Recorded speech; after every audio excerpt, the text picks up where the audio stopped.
अस्सलाम वालेकुम and very warm welcome to EACT classes. तो जैसा कि आपको पता होगा कि जो 10+2 की जो वैकेंसीज़ हैं लेक्चरर की वो रिलीज़ होने वाली हैं। उसके लिए ऑलरेडी मैंने वीडियो बनाई हुई है where I talked about the number of post for each and every subject, और साथ में क्वालिफ़िकेशन का भी मैंने बताया हुआ है। और जैसे कि आपको पता होगा कि इस बार जो क्वालिफ़िकेशन उन्होंने रखी है वो उन्होंने मास्टर्स डिग्री रखी है, बीएड कंपलसरी नहीं होगा। नाउ बहुत सारे क्वेश्चंस हैं आपके दिमाग में लाइक कि इसमें किस तरह का प्रोसीजर रहेगा, एग्ज़ाम कैसे होगा और एग्ज़ाम होगा भी नहीं होगा। सो देयर अगर आप इस चीज़ को देखना चाहते हो तो रिक्रूटमेंट का जो प्रोसेस होता है JKPSC का, उसके लिए there is a document and you can find that on the internet, and उसका नाम होता है JKPSC business and procedures rules 2021। And इसके हिसाब से जो रूल एप्लीकेबल है for the post of lecture वो कुछ इस तरह से है। तो इसमें जो है आपका पहले रिटन टेस्ट होता है। तो रिटन टेस्ट आपका पहले कंडक्ट किया जाता है एंड उसका वो आउट ऑफ 100 भी हो सकता है, आउट ऑफ 120 भी हो सकता है, लेकिन फिर उसको आउट ऑफ 78 निकाला जाएगा। तो आपके रिटन के 78 मार्क्स से होते हैं बेसिकली।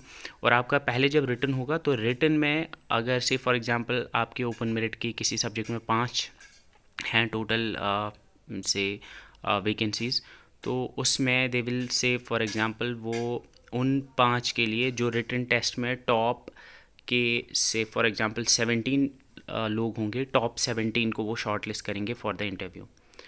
तो ये प्रोसीजर रहेगा। आपको याद रखना है कि रिटन टेस्ट होगा और रिटन में जो टॉप के जो जितने पोस्ट होती हैं यूजुअली उसका मल्टीप्लाइड बाई 3 अप्रॉक्सीमेटली जो होता है उतने शॉर्ट लिस्ट होते हैं फॉर द इंटरव्यू।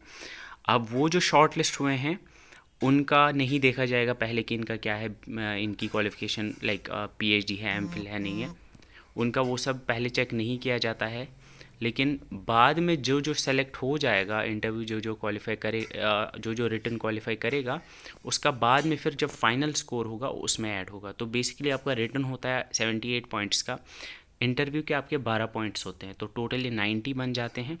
इसके बाद आपके अगर आपका MPhil है तो आपको 3 पॉइंट्स मिलेंगे, और अगर आपका PhD है तो आपको 6 मार्क्स मिलते हैं, और अगर आपका MPhil और PhD दोनों है तो आपको 9 मार्क्स मिलेंगे। लेकिन इसमें भी एक चीज़ है कि ये तभी MPhil और PhD के मार्क्स तभी मिलते हैं, तभी ऐड होते हैं जब आपका रिटन क्वालिफाई हुआ होगा। अगर जैसे मैंने बोला कि अगर किसी सब्जेक्ट में से फॉर एग्जांपल इन लोगों ने 20 लोगों को शॉर्ट लिस्ट किया है और उन 20 में से कोई भी PhD नहीं है, मतलब जो टॉप के 20 कैंडिडेट्स आए हैं उनमें से कोई भी PhD या MPhil नहीं था, तो जो बाकी लोग होंगे मतलब जो शॉर्ट लिस्ट नहीं होंगे उनको कोई फ़ायदा नहीं आएगा। सो पहली चीज़ है कि PhD और MPhil के जो मार्क्स हैं वो आपको तभी काम आएंगे जब आप शॉर्ट लिस्ट होंगे फॉर द इंटरव्यू, वो लास्ट में ऐड होंगे ना कि पहले ऐड होंगे। तो इस वजह से डरना नहीं है, MPhil इस चीज़ से नहीं डरना है कि MPhil PhD वाले को मार्क्स मिलेंगे। ज़्यादातर याद रखना है, ज़्यादातर लोग जो शॉर्ट लिस्ट होते हैं वो नॉन MPhil नॉन PhD होते हैं, क्योंकि जो रिसेंटली मास्टर्स करके आए होते हैं उनको जो, क्योंकि इसका जो एग्ज़ाम होता है वो आपका लाइक नेट का या सेट लेवल का होता है, तो उस वजह से वो ज़्यादा अच्छे से कर पाते हैं। तो ये याद रखना है कि आपके 78 मार्क्स हैं आपके रिटन के, 12 मार्क्स हैं आपके इंटरव्यू के, ये बनते हैं आपके 90 मार्क्स। 9 मार्क्स आपके हैं जिसमें से 3 MPhil और 6 के हैं आपके PhD के, और 1 मार्क आपका NCC C सर्टिफिकेट का है। ये आपको याद रखना है, NCC NSS का 1 पॉइंट रहता है। तो ये टोटल आपके 100 पॉइंट्स बनते हैं और फाइनल मेरिट इसी तरह से निकाला जाता है। सो ये इन्फॉर्मेशन थी रिगार्डिंग द आपका किस तरह से सिलेक्शन होगा, क्या प्रोसीजर रहेगा फॉर द लेक्चरर पोस्ट।